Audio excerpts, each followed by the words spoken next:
BSc part first paper first inorganic chemistry. इसमें हमने पिछली क्लास में नया चैप्टर शुरू किया था S block element. S block element के बारे में हमने कुछ उसकी जनरल प्रॉपर्टीज़ को देखा था, सामान्य अभिलक्षणों के बारे में जाना था। आज के हम इस क्लास में बात करेंगे physical properties of S block element या एस ब्लॉक के तत्वों के भौतिक गुण। इसके बारे में हम आज की क्लास में बात करेंगे। तो सबसे पहले जिसकी हम बात करेंगे वो है electronic configuration. Electronic configuration, electronic विन्यास। हमने पिछली क्लास में भी कहा था कि एस ब्लॉक एलिमेंट में दो तरह के एलिमेंट्स रखे गए हैं। एक ग्रुप वन एलिमेंट्स या समूह एक के तत्व जिन्हें एल्कली मेटल्स कहते हैं या क्षारीय धातुएं कहते हैं। इसके अलावा जो ग्रुप टू एलिमेंट्स हैं उनको एल्कलाइन अर्थ मेटल्स या क्षारीय मृदा धातुएं कहते हैं। बात को समझे, इन्हें एल्कली मेटल्स क्यों कहते हैं? इसलिए कहते हैं कि जब इनको जल में घोलते हैं तो ये क्या बनाते हैं? क्षारीय ऑक्साइड बनाते हैं। पानी में घोले जाने पर ये क्षारीय ऑक्साइड या क्षारीय हाइड्रोक्साइड बनाते हैं। मतलब इनके जो सॉल्यूशन होते हैं वो क्षारीय या एल्कलाइन होते हैं, इसलिए इनको एल्कली मेटल्स कहते हैं। एल्कलाइन अर्थ मेटल्स क्यों कहते हैं? क्योंकि उनके जो क्षारीय ऑक्साइड है, जो एल्कली मेटल्स ग्रुप टू वाले जो उनकी बात कर रहे हैं हम, एल्कलाइन अर्थ मेटल्स, उनके ऑक्साइड मृदा में या फिर अर्थ में मिलते हैं। तो बात समझ में आ गई? क्योंकि इनके ऑक्साइड क्षारीय होते हैं इसलिए उनको क्या कहते हैं? एल्कली मेटल्स कहते हैं। और अर्थ मेटल्स क्यों कहा सेकंड वालों को? क्योंकि उनके ऑक्साइड्स अर्थ क्रस्ट में या मृदा में मिलते हैं। अब बात करते हैं इलेक्ट्रॉनिक कॉन्फ़िगरेशन की। ग्रुप वन जिनको हमने कहा था एल्कली मेटल्स। एल्कली मेटल्स ये कौन सा है? ग्रुप वन है। ग्रुप वन इसमें कौन कौन से बताए थे? Lithium, sodium, potassium, rubidium, caesium और फ्रेंशियम। Rubidium, caesium, francium. अब ये जो है इसका एटॉमिक नंबर मालूम है आपको 3 है। तो इसका जो इलेक्ट्रॉनिक कॉन्फ़िगरेशन वो हीलियम, उसके बाद में 2s1। हीलियम के बाद में 2s1। यहाँ पर क्या आएगा? हीलियम के बाद नियोन 3s1। इसका आएगा आर्गन 4s1, क्रिप्टॉन 5s1, ये जीनॉन 6s1 और यहाँ पर रेडॉन 7s1। इलेक्ट्रॉनिक कॉन्फ़िगरेशन को ध्यान से देखें।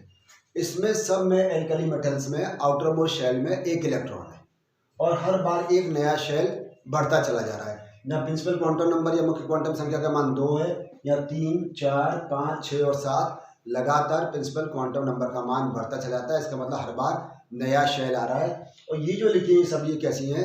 ये इनर्ट गैस कॉन्फ़िगरेशन को हमने नहीं लिखा है, उसकी जगह हमने इनर्ट गैस या फिर नोबल गैसेस को लिख दिया है। ये एल्कली मेटल्स जिनका इलेक्ट्रॉनिक कॉन्फ़िगरेशन है। इसी प्रकार से देखते हैं alkaline earth metals. Alkaline earth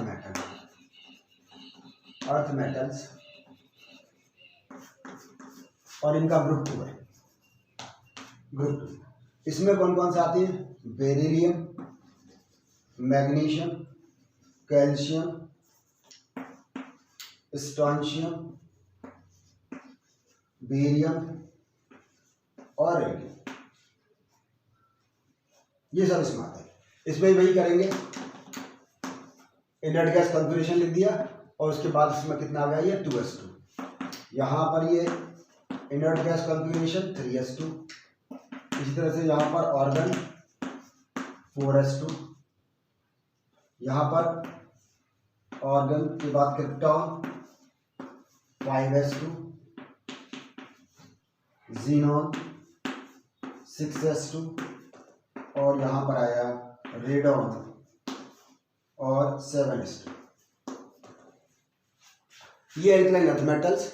इसको देखने पर आपके समझ में आ रहा होगा कि यहाँ जो इनका आउटर मोस्ट कॉन्फ़िगरेशन है या जो आउटर मोस्ट शेल है उसमें सब में 2 इलेक्ट्रॉन मिल रहे हैं। यहाँ सब में 1 इलेक्ट्रॉन मिलता है, यहाँ सब में 2 इलेक्ट्रॉन मिलते हैं। इनका आउटर मोस्ट शेल लगातार इनका एक एक बढ़ता चला जाता है क्योंकि नया शेल बनता चला जाता है। तो इलेक्ट्रॉनिक कॉन्फ़िगरेशन के लिए आए तो यहाँ तो आप जनरल इलेक्ट्रॉनिक कॉन्फ़िगरेशन क्या लिख सकते हो, उसके लिए यहाँ पर NS2 और इसका जनरल इलेक्ट्रॉनिक कॉन्फ़िगरेशन क्या हो जाएगा NS1। इसका NS1 होगा जनरल इलेक्ट्रॉनिक कॉन्फ़िगरेशन, यहाँ NS2 होगा और उसके बाद जैसे जैसे आएगा उसका वैसे बढ़ता चला जाएगा।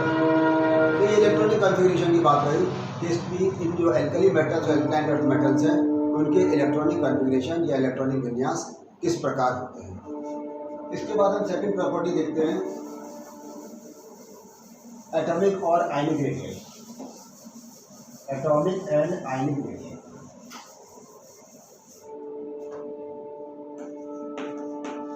ये सेकंड फिजिकल प्रॉपर्टी है। एटॉमिक पहली थी, एटॉमिक एंड आयनिक रेडियस।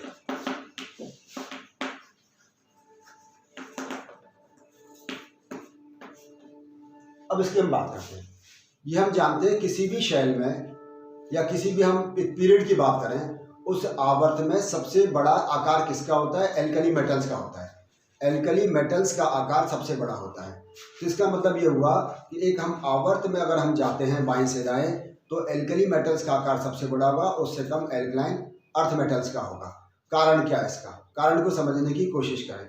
क्योंकि एल्कली मेटल्स में आउटर मोस्ट शेल में एक इलेक्ट्रॉन आया है और उसकी न्यूक्लियस से नाभिक से दूरी बहुत अधिक है।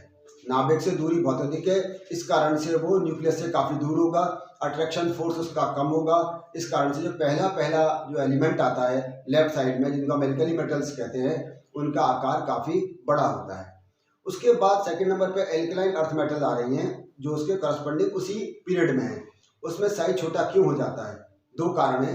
एक तो उसमें न्यूक्लियस में एक प्रोटॉन बढ़ जाता है या हम कहें न्यूक्लियर चार्ज बढ़ जाता है, नाभिकीय आवेश बढ़ जाता है और उस न्यूक्लियर चार्ज बढ़ जाने के कारण से वो इलेक्ट्रॉन तो आ रहा है उसी में, दूसरा कारण क्या, इलेक्ट्रॉन आ रहा है उसी एस ऑर्बिटल में, लेकिन न्यूक्लियर चार्ज बढ़ गया तो उस कारण से उसकी पकड़ मजबूत हो जाती है और उसको वो थोड़ा अंदर की तरफ खींच लेता है। इस कारण से एल्कली मेटल की तुलना में एल्कलाइन अर्थ मेटल यदि सेम पीरियड के हैं उनका साइज कम होता है। ये बातें ये रही। अब इसके बाद आती है आयनिक रेडियाई।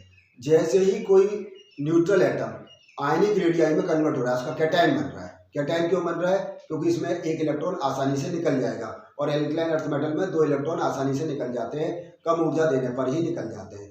तो होगा क्या, जब कभी मेटल से मेटल आयन बनेगा तो उसका आउटर मोस्ट शेल खत्म हो जाता है और आउटर मोस्ट शेल खत्म हो जाने के कारण से उसका आयनिक साइज एटॉमिक रेडियाई की तुलना में आयनिक रेडियाई काफ़ी कम हो जाती है। जैसे हम बात करें एल्कली मेटल्स के लिए, एम किस में कन्वर्ट होगा, M+ इलेक्ट्रॉन में। अगर एल्कलाइन अर्थ मेटल्स की बात करें तो मेटल किस में कन्वर्ट होगा, M2+ 2 इलेक्ट्रॉन में। तो जब ये मेटल से मेटल आएंगे तो किसके लिए, एल्कली मेटल्स के लिए, एल्कली मेटल्स, और ये किसके लिए, एल्कलाइन अर्थ मेटल्स। तो जैसे ही इसमें दो इलेक्ट्रॉन और उसमें से एक इलेक्ट्रॉन निकलेंगे वैसे ही इसका साइज क्या होगा, छोटा हो जाएगा। छोटा होने के कारण आपको समझ में आ गया, पहला कारण आउटर मोस्ट शेल खत्म हो जाता है, बाह्य कोश खत्म हो जाता है, और दूसरा कारण ये कि प्रोटॉनों की संख्या उतनी है, इलेक्ट्रॉन की संख्या कम हो गई है, तो इफेक्टिव न्यूक्लियर चार्ज बढ़ जाता है, प्रभावी नाभिकीय आवेश बढ़ जाता है, जिसके कारण से उसका एटॉमिक साइज आयनिक रेडियाई छोटी हो जाती है। एग्जाम्पल से समझने की कोशिश करें, जैसे मान लीजिए सोडियम की जो एटॉमिक रेडियाई है वो है 186 और इसकी जो आयनिक रेडियाई है वो है 100।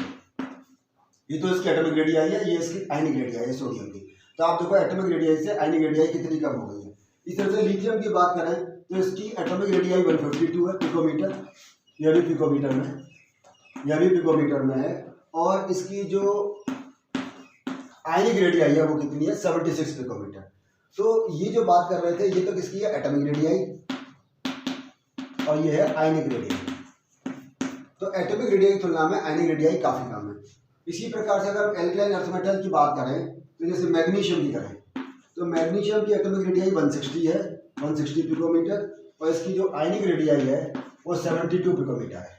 अगर हम बेरिलियम की बात करें तो बेरिलियम की एटॉमिक रेडियाई 102 पिकोमीटर है, जबकि जो आयनिक रेडियाई इसकी 45 पिकोमीटर है। तो इससे दो बातें आपके समझ में आ रही है। पहला तो एटॉमिक रेडियाई से आयनिक रेडियाई कम हो रही है, ये बात आप अच्छे समझ में आ रही है। दूसरा ये, अब आप जरा कंपेरिजन करो, सोडियम का मैग्नीशियम से कंपेरिजन करो तो सोडियम की 186 पिकोमीटर है और मैग्नीशियम की 160 पिकोमीटर है। इसका मतलब जैसे हम पीरियड में आगे चलेंगे तो ये एटॉमिक रेडियाई डिक्रीज हो रही है। इस तरह से आयनिक रेडियाई भी डिक्रीज हो रही है, 102 और यहाँ आ रही है 72। लिथियम का बेरिलियम से करें 152 112, इसका मतलब जैसे ही हम एक पीरियड में चल रहे हैं एटॉमिक रेडियाई में कंपेरिजन कर रहे हैं तो काफी कम हो रही है। इस तरह से आयनिक रेडियाई में करें तो 76 और 45। तो दो बातें हमारे समझ में आ रही हैं। एक तो ये कि एटॉमिक रेडियाई से जब कभी आयनिक रेडियाई बनेगी या कोई मेटल आयन में कन्वर्ट होगा तो उसकी आयनिक रेडियाई काफ़ी कम हो जाती है। कारण हमने दोनों बता दिए। पहला कारण तो ये कि उस पर आउटर मोस्ट शेल बिल्कुल खत्म हो जाता है और दूसरा इफेक्टिव न्यूक्लियर चार्ज, प्रभावी नाभिकीय आवेश बढ़ जाता है। और दूसरा हमारे ये समझ में आया कि जब हम एल्कली मेटल से एल्कलाइन अर्थ मेटल में सेम पीरियड में जाएंगे तो भी एटॉमिक रेडियाई और आयनिक रेडियाई कम हो जाती है। तो आज की क्लास में हमने ये सीखा। अगली क्लास में हम आयनाइजेशन एंथैल्पी और इलेक्ट्रॉन नेगेटिविटी की बात करेंगे। धन्यवाद।